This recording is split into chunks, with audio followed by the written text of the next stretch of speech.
नमस्कार, मैं अमन और आप देख रहे हैं वीके न्यूज। ब्रिटिश शासन को उखाड़कर भारत के नींव रख लाल किले पर झंडा फहराने का मतलब ही था कि देश की आवाम को कैद की बेड़ियों से आजादी दिलाना। यानी कि देश की आजादी वाले दिन लाल किले से ब्रिटिश झंडा उतार कर तिरंगा जब से फहराया गया, तभी से हिंदुस्तान के सल्तनत का उदय हुआ। और अब हर साल देश के पीएम 15 अगस्त को लाल किले के प्राचीर पर झंडा फहराते हैं। हालांकि वो अलग बात है कि आजादी से पहले जब मुगलों का राज था, तब आगरा मुगलों की राजधानी हुआ करती थी। वो वहीं से अपनी राजगद्दी चलाया करते थे। लेकिन मुगल बादशाह ने लाल किले का निर्माण जब कराया तो फिर दिल्ली में मुगलों ने अपनी सल्तनत बना ली।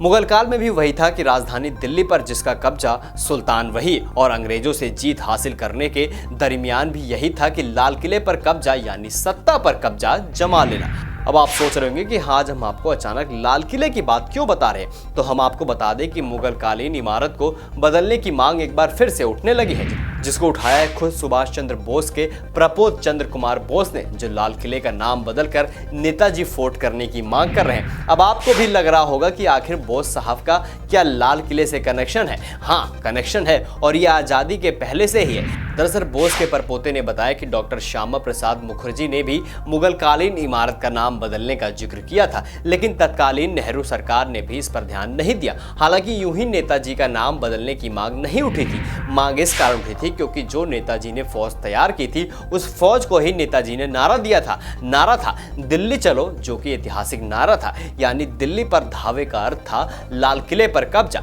और लाल किले पर कब्जे का अर्थ देश के केंद्र पर काबिज होने की मंशा रखना, यानी गद्दी पर काबिज हो जाना। लाल किले के नाम को बदलने का एक ही कारण यह भी है कि लाल किला किसी मुगल शासक के नाम पर नहीं है, और ना ही ये किसी धमक पहचान को धारण करता है।